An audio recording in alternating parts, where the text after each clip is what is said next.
Welcome to Easy Math for competitive examination. One more video lecture on quantitative and numerical aptitude for competitive examination. The ratio between the number of passengers traveling by first and second class between two railway stations is 1:50, whereas the ratio of the first and second class fares between the same two stations is 3:1. This is giving you the ratio of passengers and this is giving you the ratio of fares. If on a particular day, Rs 1,325 were collected from the passengers traveling between these stations, what was the amount collected from the second class passengers? We have got the ratio of the number of passengers and the ratio of the fares. We have to find how much money was collected from second class passengers. So, collection is equal to fare per head into number of passengers. What is the fare for each person into the number of persons traveling? So, the ratio of fares collected from first class to second class would be 1:50, which is the ratio of the passengers, multiplied by 3:1, which is the ratio of the fares.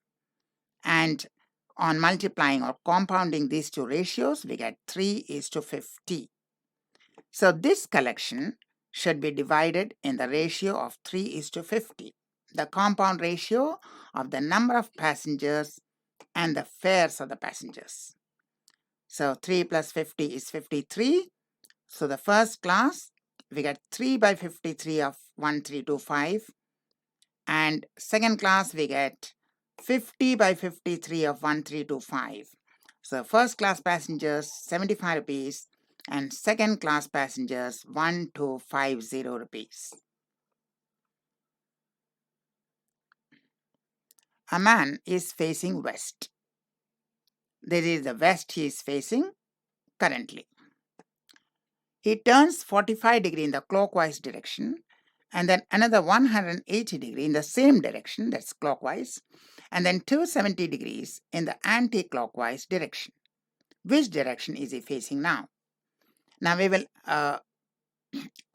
adopt one convention, that is clockwise turn will be taken as positive and anti-clockwise will be taken as negative. So first turn is 45 degree clockwise, that is plus 45. Second turn 180 degree in the same direction. First 45, then 180 degree in the same direction, 180 degree clockwise plus 180. Third, 270 in the anti-clockwise direction minus 270. So on adding these, we are getting minus 45. And the original direction is west. From here, minus 45, that is 45 in the anti-clockwise direction, would give you southwest. So he is currently facing southwest.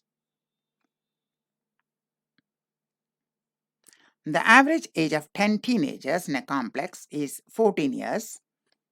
So this is the average age. In the housing complex, we have got 10 teenagers. A family with twins move into the complex. And the new average becomes 14 2 by 3 years. Find the age of each of the twins.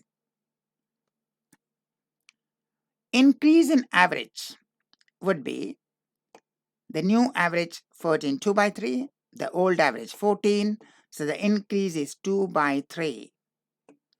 And the count, the new count is 12. 10 were there already and 2 new teenagers moved in. So the total number is 12. So multiplying the average and count, we get 8 years, which is the sum of the age of the new entrants. So the increase for each of them is 4 years. The twins, for 2 persons, it is 8 years. And because they are twins, they have the ages would be same. So for each twin, it is 4 years increase in average. So the original average was 14 and the increase in average is 4. And so the age of each twin would be 18. The 8 years actually is the difference of the total age of new entrants Say it could have been 2 years and 6 years, 3 years and 5 years. But here the entrants are twins. So they are the same age. So we say that each twin will be 4 years older than the average 14 plus 4.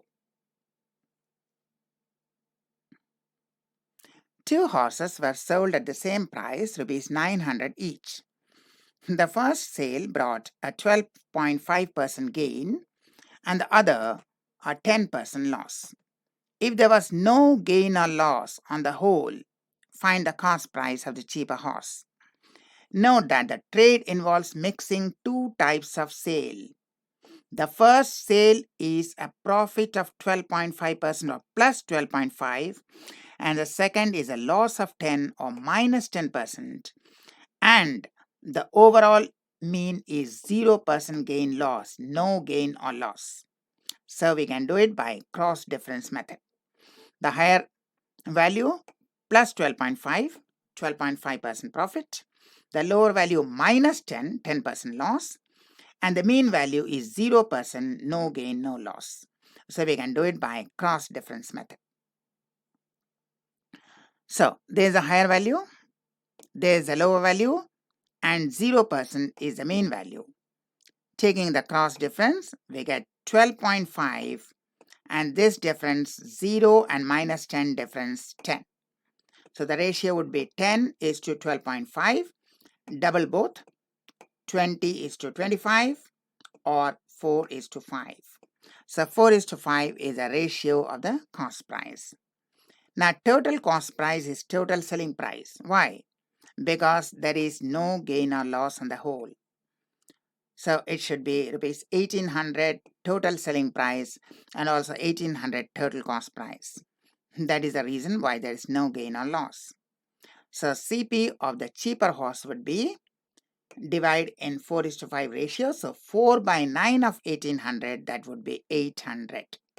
So 800 divide 1800 in the ratio of 4 is to 5, or 4 by 9 of 1800, that is 800.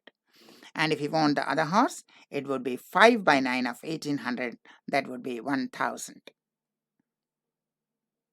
Thank you. That was our video lecture on quantitative aptitude, numerical aptitude, simple arithmetic for competitive examination. WhatsApp us, email us for free online classes. Share, like, and subscribe. Till then, goodbye and good luck.